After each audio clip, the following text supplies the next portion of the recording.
cut it if it's dripping wet. So lightly damp, you can read all the lines of demarcation that you make with your scissor, and also it takes away the static electricity so the hair is not flying all over you or your client.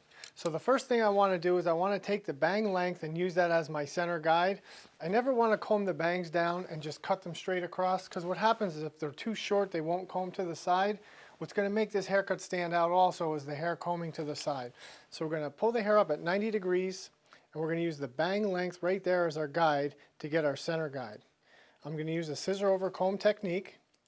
The comb is moving very slow, and I'm taking a lot of sections. So by doing this, we don't wind up with any scissor marks or cut marks. Especially with lighter colored hair, every little imperfection will show. So the next thing I'm going to do is on my left-hand side, I'm going to pull the bangs up at 90 degrees. I can see my center guide. I have two guides, my center guide and my bang length guide. And I'm going to do the same thing, moving the comb back slow, one section at a time. And as I get to the back, I don't want to cut these hairs in the crown. That's going to stick up. So I want to make sure this angle of my comb, you can see it's longer in the front and it's longer in the back. So as I work on my cutting plane, I just follow that plane all the way through.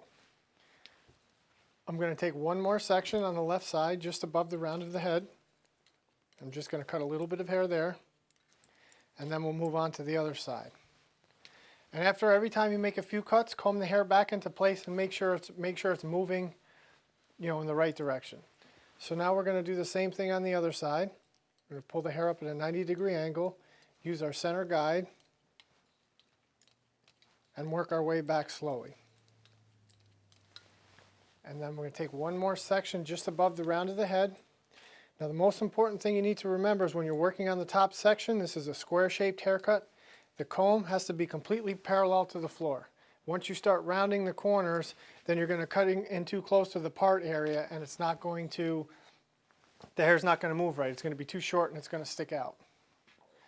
And then for the last thing, if we're going to take a little bit of length off the bangs, what I like to do is come underneath this way and cut the bangs just like this. And then we can elevate the comb up slightly just to avoid a heavy line across the bangs. Otherwise it's going to look like we just put a bowl on his head and cut across. So everything we're doing with men's hair cutting is we want to leave a nice natural outline. And then don't ever be afraid to just take a towel and quickly brush off the client's face if a little bit of hair falls on there. So that is how we cut the top section. Very slow, scissor over comb, one section at a time.